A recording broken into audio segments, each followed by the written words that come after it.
Hi friends, welcome to சீதாஸ் journey. இந்த வீடியோவில் சுண்டக்காய் சட்னி எப்படி வைக்கிறதுன்னு பார்க்கலாம். வாங்க வீடியோக்குள்ளே போகலாம். ஒரு கடாயில் எண்ணெய் சேர்த்துக்கோங்க.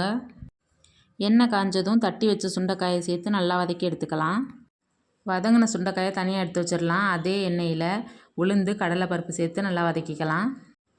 உளுந்து கடலைப்பருப்பு நல்லா சவந்ததுக்கப்புறம் அது கூடவே காஞ்ச மிளகாய் சேர்த்து வதக்கிக்கலாம். இது கூட சின்ன வெங்காயம் 20 சேர்த்து நல்லா வதக்கிக்கலாம். அதை வதங்கினதும் தக்காளி சேர்த்து நல்லா வதக்கிக்கலாம். தக்காளி நல்லா வதங்கினதுக்கப்புறம் கொஞ்சமாக புளி தேங்காய் சேர்த்து நல்லா வதக்கிக்கலாம். இது கூடவே உப்பு சேர்த்துக்கோங்க.